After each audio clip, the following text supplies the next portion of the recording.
Enduro Racer. Look out for the rocks! It's our Sinclair 77.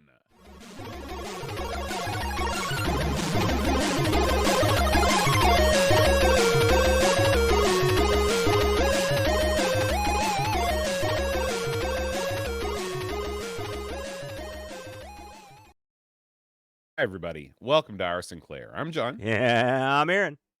And today, Aaron, we're going to be talking about Enduro Racer. Ooh. Before we get into Enduro Racer, Aaron, I did want to acknowledge the passing. You know, we've lost several giants in the Spectrum world over the past couple of months. And I just wanted to acknowledge the latest passing of one of these legends in the field, Bernie Drummond, who was the celebrated ZX Spectrum artist and programmer. He did Batman, Aaron, Head Over Heels. You know, we just did a isometric game on Amigos last night. He was sort of the progenitor of that genre. And of course, Match Day 2, one of the more popular soccer games on the Spectrum. So melancholy happy trails to Bernie Drummond, and should play some of his games in honor of him next time we do a Spectrum stream. Well said, bud. All right, Aaron, we're going to be talking about Enduro Racer this week. This is a motorcycle game, and I know you're not really a big bike guy, right? No, correct. Yeah. Now, did you ever even have like a passing flight of fancy where you wanted to own a motorcycle?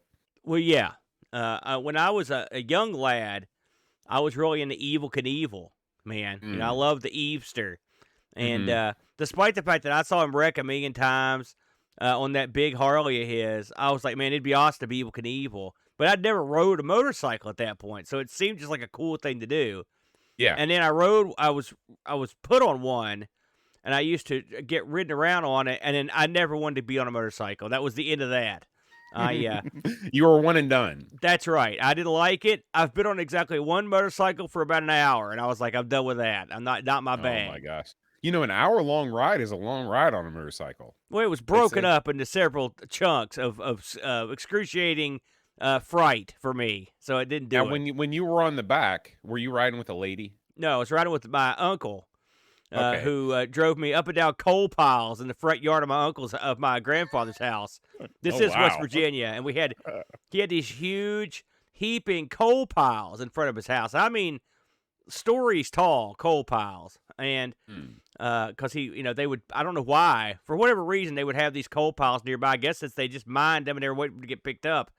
And he thought it was great to drive his bike up and down these loose, flimsy coal piles. It may have been great for him, but it was not great for me. So this was really more of like a dirt bike, right? Absolutely, yeah. Yeah. You see those. Those are still very popular. They ride around my neighborhood at all hours of the night. Yeah, same here. And I'm always like, is this what you're doing with your dirt bike or your four-wheeler? Whipping back and forth down. What is wrong with you? I can guarantee you, this is one thing you will not see when you live over in Europe. You will not see people in side-by-sides. You won't see people in those Kodiak things. Just driving along out for a Sunday stroll. Have you ever seen anybody locally riding with like a sidecar? No, you don't see. I don't think I have. Have you? I've seen people like, when you go on down the interstate and there's a huge like convoy, if you will, of motorbikes. I've seen people in those with a sidecar, and I've also seen crap piled in a sidecar. But when I was a kid, I used to watch the old Batman show. I just assumed that sidecars were plentiful because Batman and Robin had the little sidecar and they could hit the button, it would shoot off. And I guess Robin could somehow steer it together. Yeah. If I had a motorcycle, I would probably mount it with a sidecar just for that extra stability. It essentially turns it into a three-wheeled vehicle. I'd get two of them. Can you mount them on both sides? You know, the quad car, I think, is what they call that.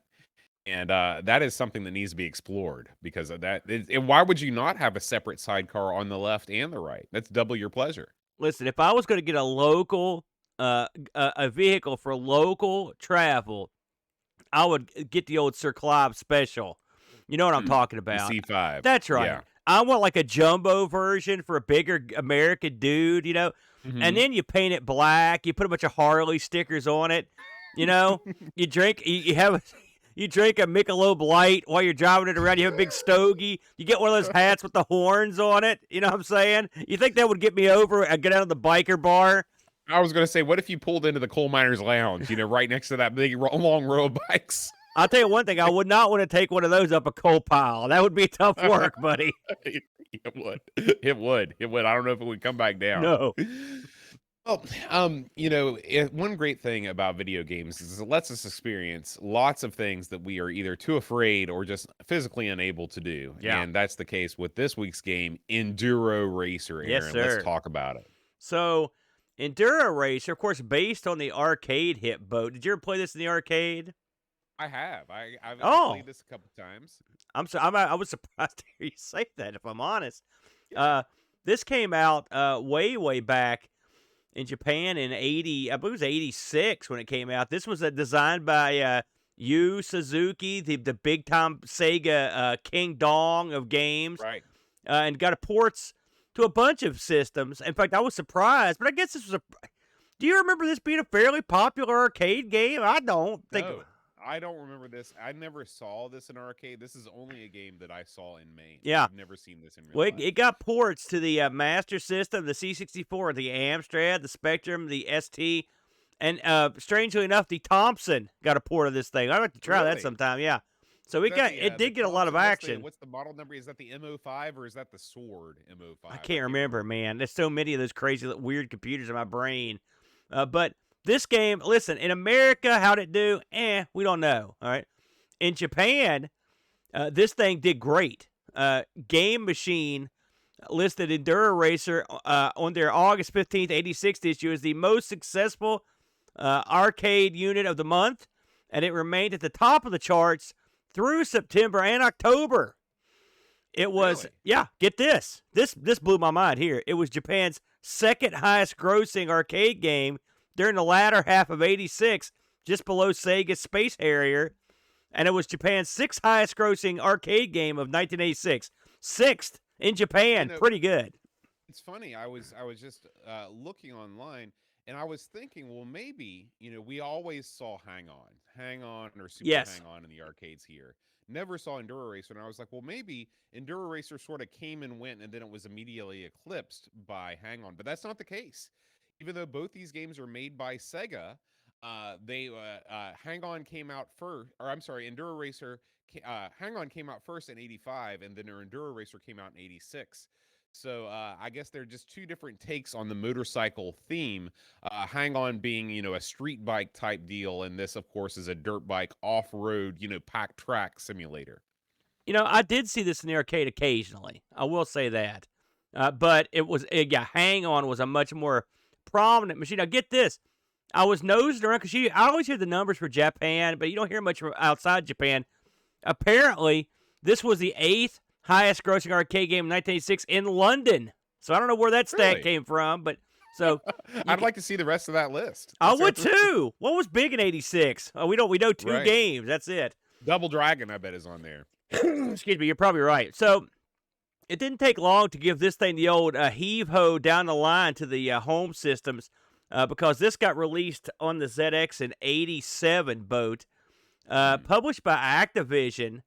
It was worked on by Alan Laird, Ian Morrison, and it was distributed for the 48K machines. I don't think there's a difference. I don't think there's any music or additional stuff on the one there is no 128 version. Is I guess what I'm saying as far as I can tell. Yes, there is. There is a 128K version.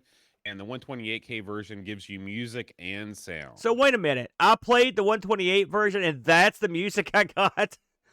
Well, there was music. Yeah. So that's I see. Yeah. Because I thought the music was it was a short loop boat, and I just assumed it's a short loop. And what's interesting about it is that it's not a continuous loop. Yes. Music will stop. That's what That's what threw me. I was like, surely this is not the 128. Yeah, but that's the glory of the 128 right there. Well, that's bizarre. So now, Aaron, I actually own a copy of Enduro Racer. Ooh. I've got it right here for the ZX Spectrum. And I just like to tell you, Aaron, that they make a big deal out of the fact that Popular Computing Weekly called this the best coin-op conversion. Okay?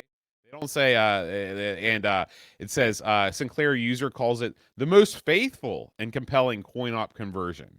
So this was sold on the fact that this would give you the thrill of the chase, the thrill of the speed of riding around tracks on your dirt bike. Okay, that's what they said anyway. Well, that's what they said. Now of course we've both played this in the arcade. Just get into it. What did you think about this when you booted it up?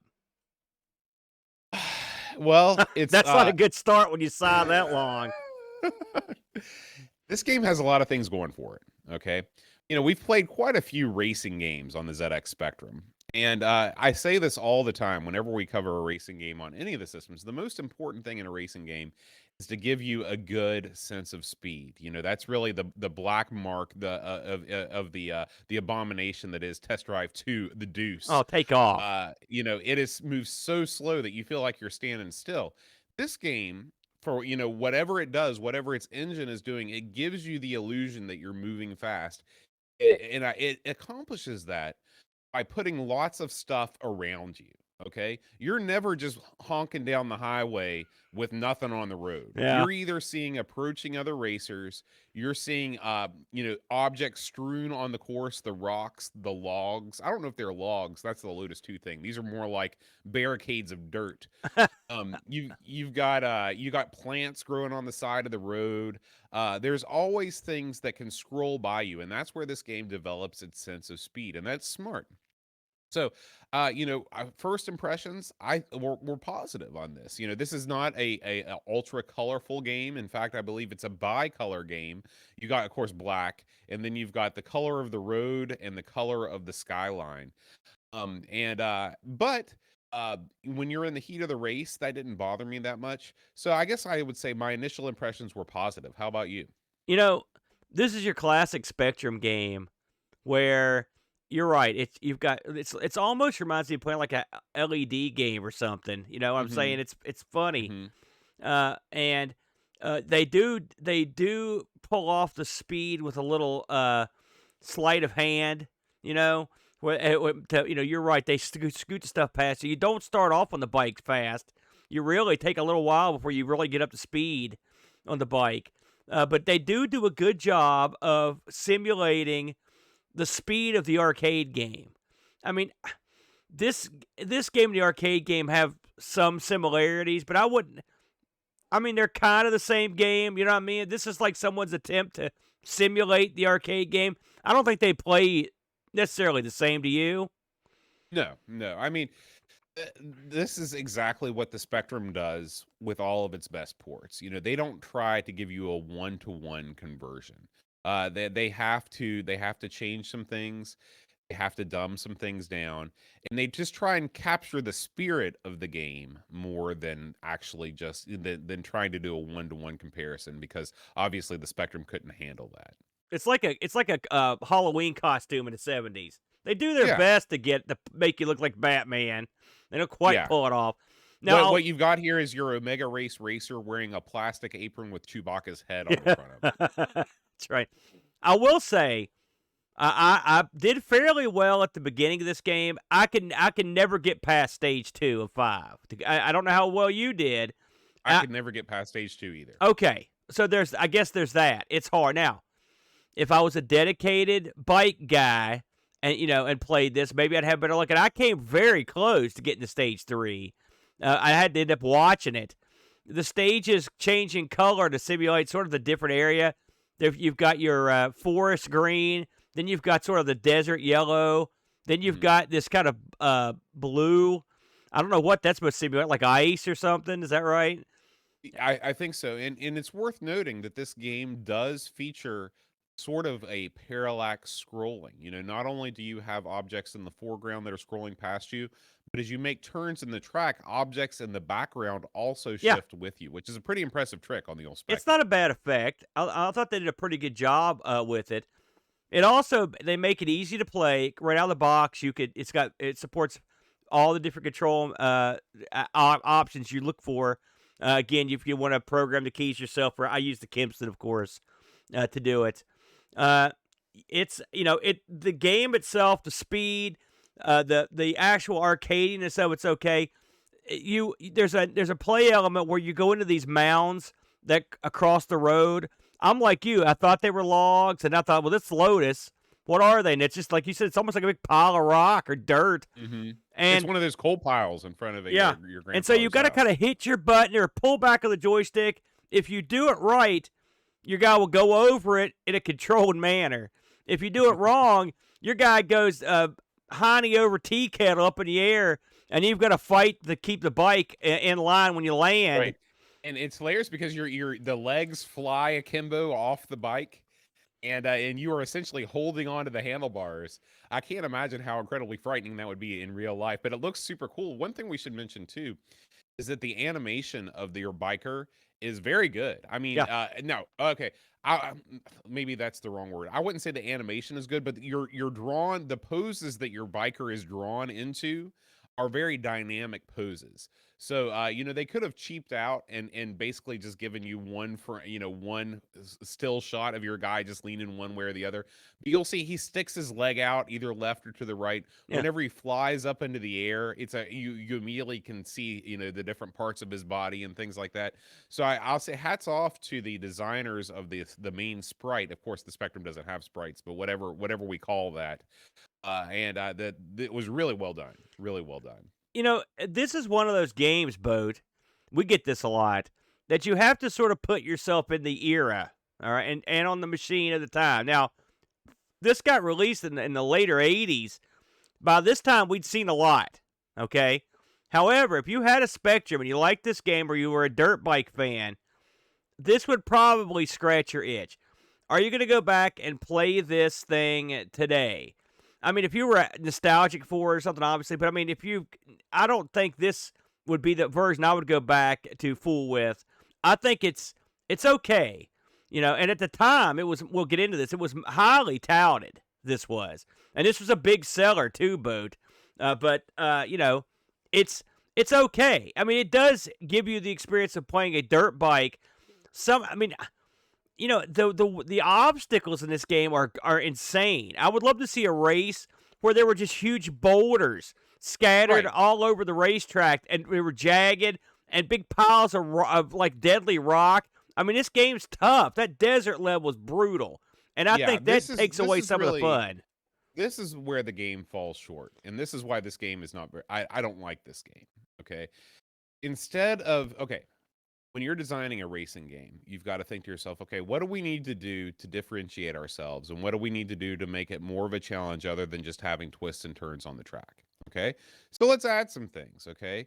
Let's add some things that slow your biker down. Okay. Now, what realistically could you put in a motorcycle game to, slow your progress? Okay. To hamper you. Okay. Well, maybe you put little rocks on the track. Sure. Okay, that makes sense. Maybe you could put some the ever popular oil slick. Maybe some little mini ponds of water, like puddles of water that can slow you down. What you don't put are big gargantuan boulders on the track. Okay, that's not realistic and it's not fun. I'm okay with doing wacky stuff if it enhances the gameplay experience, but this doesn't. It doesn't do anything but detract from it. Well, I guess that's the best they could do. It's simulating obstacles that you would encounter in a race such as this. I mean, they are in the arcade, sort of. I'm not faulting the Spectrum version of this. This is a problem with the game. Full stop. And I much prefer racing games that do things to you that slow you down rather than make you wreck and then have to get back on the bike and start all over again. And I've always been more of a fan of Outrun rather than Pole Position for that same reason. Yeah. And so this game, I mean, it's a technical achievement on the Spectrum.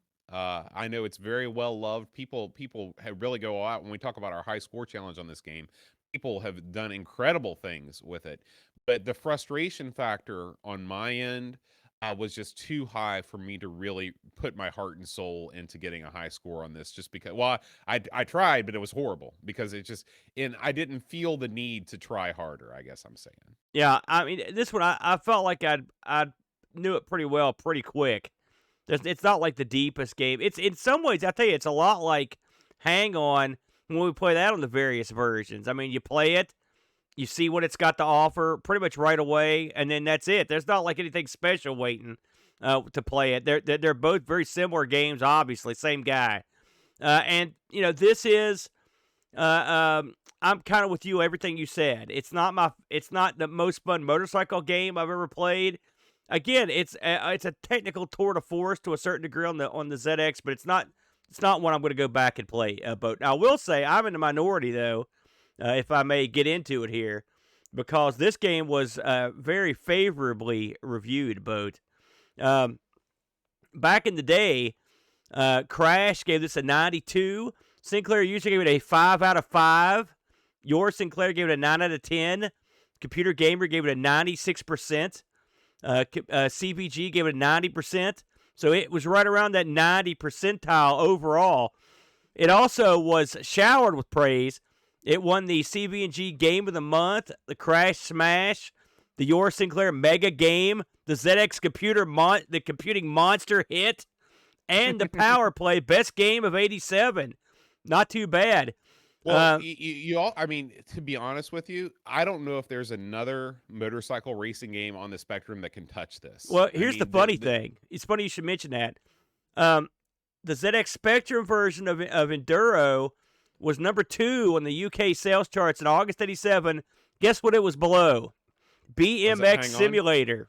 Oh, well, BMX. Okay, well, BMX Simulator. First of all, that BMX Simulator, I'm pretty sure was a budget release that was like £1.99. So I don't know how they figure in the sales of a budget title versus a full price. This was a 10 pound game. I should mention BMX Simulator is a joke, and that doesn't even deserve to be. Hey, I'm just saying that's what. So. I thought it was funny that you said that directly before I read that paragraph. How we do on BMX Discord? Is bicycle, not. Oh, I know, but you know what I mean. So we also got some Discord reviews. This game is very well reviewed on our Discord channel. Batman writes, luckily for us, Spectrum owners, we got a very good conversion of this relatively obscure Sega coin-op. I remember first loading it on my Speccy and being wowed by the undulating rolls and undulating roads and the decent speed and look of it all. Like most of us kids at the time, my pocket money at the time permitted me only the occasional full-price game purchase, but I remember happily saving up for this as it had reviewed very well in the Spectrum magazines of the day, and I was not disappointed. I played the absolute heck out of it and devoted a little too much of my homework time trying to complete it. In my humble opinion, Enduro Racer is one of the best Speccy racers and is definitely in my top 20 all-time Speccy games. I think it still holds up rather well. A recommended 9 out of 10. SD writes, I spent many hours playing this on my Spectrum back in the day. Graphics were fantastic, and the frame rate is high enough to provide a real sensation of speed, which is a hallmark of a great racing game. Many 8-bit racers failed on that front. Jumping mechanic is genius. It adds so much fun to the game, and it elevates it to a great racing game. It still has the quality of being easy to pick up and play for a while before realizing you spent an hour racing and leaping. 9 out of 10, a Speccy classic. Jed Byrne writes, Enduro Racer changed racing games on the Spectrum. Frame rate, rising and falling hills, and large roadside sprites all gave a sense of speed and movement not experienced since 3D Death Chase. An incredible technical achievement. My only disappointment was that there's no way of overtaking all the other racers to take the lead like you could in full throttle. No matter how many bikes you overtook, there were always more ahead. 8 out of 10. I agree with Jed, and that's one of my big problems with I hate a lot games of racing like games that. from this type. Yeah. And McChessers writes, Enduro Racer on the Speccy launched to rave reviews, and it's not hard to see why. It really feels like it pushes the machine to its limits with a lot happening on screen and a decent sense of speed. It's not without its faults, though. The decision to render all the sprites as partially see-through means they quickly degrade into an unreadable lump of black pixels when one is in front of another. Plus, I didn't remember the god-awful music from when I played it as a youngster. Turns out that I was playing the 128K version, but only had a 48K Spectrum back then. As far as I can tell, the music is the only difference between the versions, though maybe you guys know better. If so, this could be the only case of a game that's actually better on the 48K Spectrum than the 128. I'd probably agree with that, McChessers. He says it's pretty challenging and can be frustrating on occasion, but still had me coming back for another go. 7 out of 10. Pajako6502 writes, a good effort on the ZX Spectrum. This game, like its arcade version, is also a tough beast to tame. Going over jumps, which is really the game's signature piece, and not crashing into a rock seems to come down to luck. I like hard games, but if I feel the game is cheating me in any way, it really puts me off playing. And sadly, because of the monochrome nature of the main game's graphics, sometimes when the screen gets busy, it's impossible to tell the difference between a rock, another bike, or a Jeep, and so this alone can lead to lots of unwanted crashes. Technically impressive, but I'd sooner play Super Hang-On or Outrun on the Speccy. 7 out of 10. Jigglebox writes, this game has gradually grown on me. Great graphics and fast gameplay make it relatively immersive. I actually prefer the 48K version as the music got a bit annoying. There's another one. And the sound, and the sound on this version is acceptable. One of the better racing games on the Speccy. 8 out of 10. And finally, Mitsoyama writes, the USP of the arcade original was being able to control the bike with the handlebars, or sit on bike if you were lucky, and perform wheelies by pulling them. While this control method was not available for the 8-bit conversions, just having the wheelies and jumps made this game stand out from other racing games. The Speccy conversion does a good job of replicating the arcade game. The scrolling is smooth and gives you a good sense of speed. The undulating tracks are a nice effect, and you get some good height off the jumps. However, the use of transparent sprites mean that the screen can look messy at times, and the music is too short and repetitive. This is probably one of the better 8-bit conversions and is certainly a more accurate representation than the weird isometric effect or effort the Master System got. That's interesting. So I guess Enduro Racer for the Master System is a totally different ball of wax. You're not play. I've never played. I don't think I've ever played that. Let's check that out. But yeah, I'll tell you what. There was a lot of interest in this one, wasn't there? Absolutely. This is a well-remembered game. And speaking of a lot of interest, Aaron, we should talk about our Sinclair High Score Challenge. So we want to congratulate Z9K9 for another win. He got a score, Aaron, of 2,247,000. Insane. Yeah, because I think I got I think my high score is 58 or 60. Well, it's hard to know because you never participate in these challenges. Well, Steve R got second place, Jigglebox third, Mitsuyama fourth, Pajako fifth, and me rounding out the bottom with 262,000. So now I'm glad I didn't. All those of you who participated, and remember, every month we do a high score challenge that's sponsored by Paul, aka Hermsky, and he's the man with the plan behind the show. And we thank him for running the challenge, and we hope you get a chance to participate in next month's game. Now, Aaron, did you get a chance to look this thing up on eBay? Did you talk about that already? I apologize if you did. I did look it up I did look it up. I mean, it's there. It's the usual cassette price. It varies, but it's under $10. Takes it to the house. Yeah. Now, Aaron, before we go, we need to, of course, thank all of our fine supporters, and we want to give a special shout out to our Clives Club members, Aaron, Paul Harrington, McChessers, Jed Byrne, and Justin Tenpot Gamer. Thank you guys. Oh, and Orc Meal. I forgot about Orc Meal. Don't forget about Orc Meal. Joined us. Yeah, Orc Meal has joined us. So we want to thank Orc Meal as well as a Clives Club member. Remember, if you support the show at the Clives Club level, not only do you get a rad magnet and a custom Christmas card at the end of the year, you also get to help choose what games we play each and every month on our Discord server.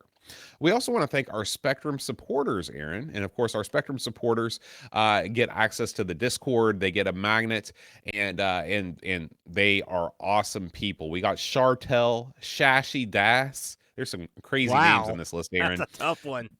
Jigglebox, David Terrace, Andrew Waite, Eric Nelson, Captain Crispy, Laurent Giroux, Mark Downey, Hermsky, Peter Mulholland, Chris Folds, Gary Heather, Mark Durham, Mitsuyama, and Pixels at Dawn. Thank you guys so much for supporting our Sinclair. And of course, we film our Sinclair live on Twitch. So if you're interested in watching us do this show live and participating in the chat, feel free to follow us on twitch.tv/Amigos Retro Gaming.